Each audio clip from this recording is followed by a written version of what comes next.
Think about how often you've been trained to say no. What if you trained yourself to say yes? Your life would change. Yes is a different physiology than, I'm not sure, I don't know, let me think about it. Think of something where you feel explosively excited. Does your body move up or down? Up. Did you extend or collapse? See, people come to me all the time and they go, hey, I just feel so down all the time. Why do you think I feel so down? Or someone says, I'm so excited. Why do you think I'm so happy, right? Literally, the way you move is the first pattern. Everything's patterns. Every problem on earth that man has created, man can solve. We've proven it over and over again. People get fearful and scared and they live in the fear, and then the doers, they go find the solutions. And those solutions people, those yes people, have a wholly different state. I want you to jot down the 3 skills you want to master in your life or pass on to your children or grandchildren. Skill number 1, pattern recognition. When you can recognize patterns, you will not be stressed because you're going to understand what's really going on. You're going to understand that things happen in patterns.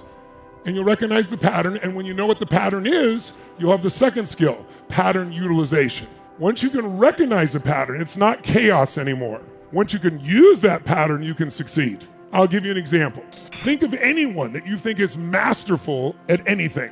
A writer, a director, an actress, a singer, a great scientist, a great financial trader, a great businessman or woman. What makes them great is they know everything is patterns. If you just run with your emotions, you're going to be screwed. So we got to get ourselves to this weekend recognize patterns. There's some patterns in you that don't serve you. How many got some shit you don't like that happens within you here? Make some noise if it's true. How many have lots of good things you do like in your life today? Say aye. So we want to find the ones that we don't like and move them out. They're just patterns. You're not angry all the time, but you might get angry when you get, quote, triggered. Triggered is the stupidest effing word I've ever seen because it makes you a total victim. You're not triggered. You just have a habit. You have a habit of responding to people who use that tone of voice, who use those words, who use that story. And if you spend your whole world trying to get other people not to trigger you, good luck. You'll always find a way to get triggered. Much better is rewire yourself. Rewire the pattern and give yourself freedom. That's the game that we're going to play here. This is not a game of just sitting around and going, oh, but this was done to me. It doesn't matter what was done. What matters is what are you going to do with it, right? And then the third skill is you become a creator of patterns. And then you're masterful. Then you're the best in your business. Then you can do things no one else does because you're not limited to what everybody else does. You create a new way. That's what the greatest business people do. That's what the greatest musicians do. The dancer, the Michael Jackson of the world, he knew every movement. He knew exactly what it would do to you. A great musician knows which upbeats, downbeats are going to produce what emotions. Great director knows if I come in close or far away, fast or slow, how to change your emotions. They know exactly the patterns, and that's why they're the best on earth. And all of us have patterns, but some of us aren't aware of them. Some are good, some are not so good. By the way, science now says about 60% of what we do is habitual, roughly. That means we've done it over and over again. We keep doing it. That's why our life doesn't change.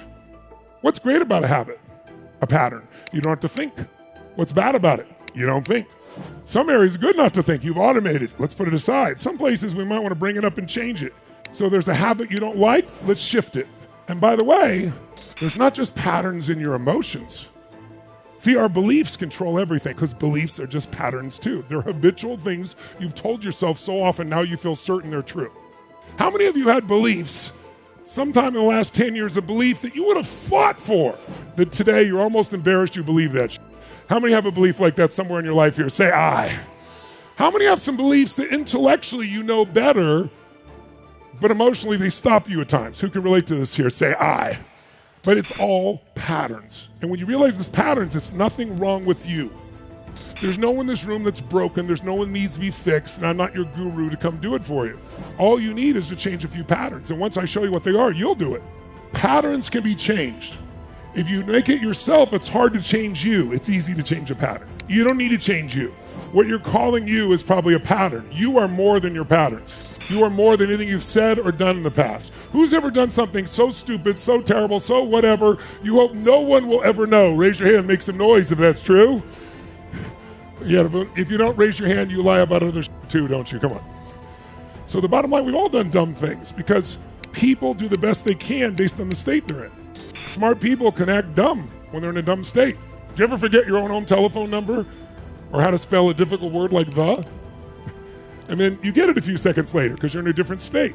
So pattern states we're going to look at. But I also want you to know there's larger patterns, especially those of you that are fearful about the world right now.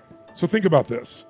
Our ancestors went from hunter-gatherers who are barely surviving to thriving on the planet when they recognized one pattern. The pattern of the seasons. See, up until that time, we couldn't plant because you could plant and it didn't work. In fact, it didn't work 3 out of 4 seasons. But one time, somebody figured out, wow, if I plant in the spring, I protect in the summer, I can reap in the fall, save some of that for winter, then